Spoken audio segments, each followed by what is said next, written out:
Hi, my name is Emma Garcia, and this is my current event presentation on how current abortion rights movements are a result of Margaret Sanger's efforts. So, the current event article that I chose was Pro-Choice Movement on Britannica.com, written by Rebecca M. Kulik on July 3rd of 2024. So, to start off the presentation, we're going to have a short summary of the article. The pro-choice movement in the U.S. initially focused on legalizing abortion, but later expanded and became professionalized. The Hyde Amendment in 1976 outlawed federal funds for abortion care, making it a constitutional right only for those who could afford it. The pro-life movement worked to impose restrictions on abortion access, with the Hyde Amendment in 1989 and 1992 upholding the legality of new state restrictions. Both movements went through phases of focused and energized activism. The pro-choice movement gained ground by framing abortion access as a personal liberty issue, leading to electoral successes and partnerships between the Democratic Party and the movement. However, by the mid-2010s, the term pro-choice became increasingly unpopular among activists and advocacy organizations. The abortion rights were framed as women's reproductive rights that needed legal protection co-equal with other rights, such as the right to use contraceptives. The rise of the reproductive justice movement, which focused on the experiences of women of color, highlighted the problems with the movement's choice and liberty-based approach. Despite facing little setbacks, the pro-choice movement expanded successes such as decreased abortion rates and the approval of mifepristone during pregnancy. However, the Dobbs v. Jackson Women's Health Organization in 2022 overturned Roe and Planned Parenthood v. Casey, leading to a generational shift in the pro-choice movement, with states varying their access to abortion based on political leanings.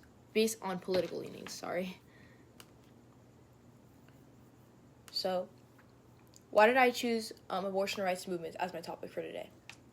In the generations, people are more open to speaking out for their opinions, especially if it comes to more controversial topics such as politics, LGBTQ, and women's rights.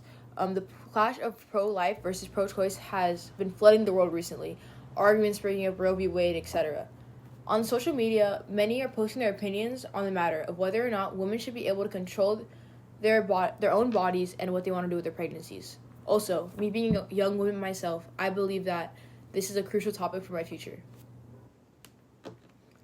So, on to the analysis. Margaret Sanger's advocacy for birth control laid groundwork for modern reproductive rights. She believed that women should have the freedom to decide if and when they want to have children. The principle is central to today's pro-choice movements, which continue to fight for women's autonomy over their reproductive health.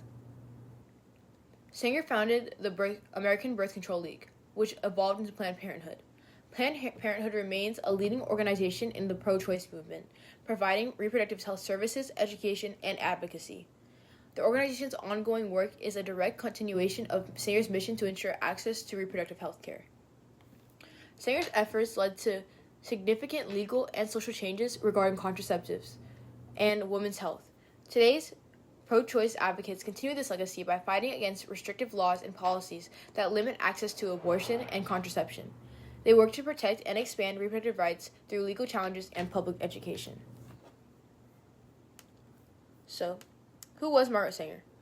Margaret Sanger was an American birth control activist, nurse, sex educator, and writer. She founded the American Birth Control League, which is what she is best known for. This league eventually became Planned Parenthood. Sanger's efforts in the early 20th century were seen as incredibly groundbreaking. In 1916, she opened the first birth control clinic in the U.S., which played a huge role in legal as well as social acceptance of contraceptives. Her work and efforts laid a foundation for women's rights in health today. So, the compare and contrast, we're going to compare and contrast abortions during Margaret Sanger's lifetime versus abortions of today. So starting off with during Margaret Sanger's lifetime, which was early 20th century to mid 20th century, abortion was largely illegal in the United States. Most states had strict laws prohibiting abortions except in cases where the mother's life was at risk.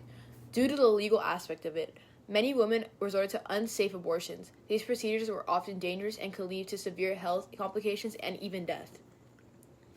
There was a significant social stigma surrounding both contraception and abortion during the time. Women seeking abortions faced societal condemnation and legal repercussions, as it was very frowned upon to have an abortion at this time. Sanger's primary focus was on birth control rather than abortion. She believed that access to contraception would reduce the need for abortions. Her work led to the founding of organizations that would later become central to the reproductive rights movement. Moving on to today. Abortion laws vary widely across the United States today. The landmark 1973 Supreme Court decision in Roe v. Wade legalized abortion nationwide, but recent rulings and state laws have created a patchwork of regulations. Some states have implemented restrictive laws, while others protect abortion rights. Legal abortions today are generally safe and performed in medical settings. However, access varies significantly depending on geographic location, with some states having few to no abortion providers. This causes women to have unsafe abortions, just like back in the day when Margaret Sanger was alive, but it also causes them to have to go to other states to have abortions and then come back to their own home. So women are still finding ways around the abortion laws. Modern reproductive rights advocates focus on a broad range of issues, including access to safe and legal abortion, contraception, sex education, and overall reproductive health care. Organizations like Planned Parenthood, which Sanger helped to establish, continue to play a key role in these efforts. While there is still a stigma around abortion, public opinion is more divided now, and there are strong advocacy groups on both sides of the issue. Pro-choice movements work to legalize abortion and promote reproductive rights. So, in summary, back when in Margaret Sanger's time, it was more focused on contraceptives due to the fact that abortion wasn't seen to be legalized anytime in the near future. Today, we work on legalizing abortion nationwide, just like it was when Roe v. Wade was going on, and we work to even further reproductive rights and build off of Margaret Sanger's foundation that she laid for us. Thank you so much for listening to my presentation, and it was a pleasure working with you guys this summer.